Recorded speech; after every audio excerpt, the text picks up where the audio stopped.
ಎಷ್ಟು ಪರ್ಸೆಂಟ್ ಮತದಾನ ಆಗಿದೆ? 88%. 4 ಬೂತು ಮತ ಚಲಾಯಿಸಿದರೆ ಹಿರಿಯರು, ಯುವಕರು ಉತ್ಸವದಿಂದ ಏನು ಹೇಳ್ತೀರಾ?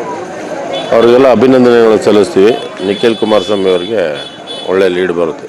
ಅಂದರೆ ಈ ಬಾರಿ ನಿಖಿಲ್ ಕುಮಾರಸ್ವಾಮಿ ಗೆದ್ದೇ ಗೆಲ್ತಾರೆ? 100%.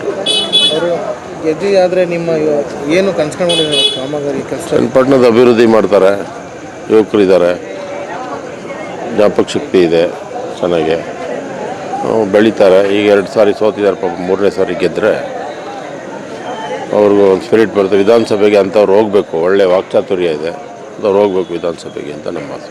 ಇವತ್ತು 88% ಮತದಾನ ಆಗುತ್ತೆ ಅಂತ ನಿರೀಕ್ಷೆ ಎತ್ಕೊಂಡಿದ್ರೆ ಹೌದು. ಇಷ್ಟು ಪರ್ಸೆಂಟ್ ಮತದಾನ ಹೆಚ್ಚಾಗಿ ಇಲ್ಲ ಆಯ್ತಿತ್ತು, ನಮ್ಮದು ಯಾವಾಗಲೂ 80% ಆಗೋದು, 75-80, 88 ಆಗಿದೆ ಸರ್. ಮತದಾನ ಮಾಡಿದ ಮತದಾರರಿಗೆ ಅಭಿನಂದನೆ ಸಲ್ಲಿಸ್ತೀವಿ. 100ಕ್ಕೆ 100 ಈ ಬಾರಿ ನಿಖಿಲ್ ಕುಮಾರಸ್ವಾಮಿ ಗೆದ್ದೇ ಗೆಲ್ತಾರೆ? ಗ್ಯಾರಂಟಿ.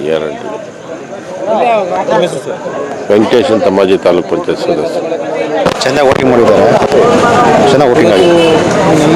ಆದಷ್ಟು ಶಾಂತಿಯುತವಾಗಿ ಮತದಾನ ನಡೆದಿದೆ ಕೆಲವು ಕಡೆ. ಹೌದು, ಅದ್ರ ಬಗ್ಗೆ ಹೇಳೋದಾದ್ರೆ ಅದೆಲ್ಲ ಮಾಮೂಲಿ ಸರ್, ಮತದಾನ ಇದ್ದೇ ಇರುತ್ತೆ, ಅದು ಮಾಮೂಲಿ ಇದ್ದಿದೆ, ಏನು ಅದೇನು ತೊಂದರೆ ಏನಾಗಲ್ಲ.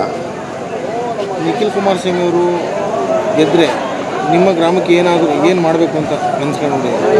ನಮ್ಮ ಗ್ರಾಮದಲ್ಲಿ ನಿವೇಶನಗಳಿದೆ, ಅಲ್ಲಿ ಮನೆ ಕಟ್ಸ್ಕೊಡ್ತೀನಿ ಅಂತ ಕುಮಾರಸ್ವಾಮಿ ಅವರು ಹೇಳಿದ್ದಾರೆ. ಆ ಥರ ನಾವು ಭರವಸೆ ಇಟ್ಕೊಂಡಿದ್ದೀವಿ. ಮಾದರಿ ಗ್ರಾಮ ಮಾಡಬೇಕು ಅಂತ ಅಂದ್ಕೊಂಡಿದ್ದಾರೆ. ಅದನ್ನು ಆ ನಿರೀಕ್ಷೆ ನಾವು ಇಟ್ಕೊಂಡಿದ್ದೀವಿ. ತಮ್ಮ ಹೆಸರು? ನರಸಿಂಹರಾಜರ್ಸ್.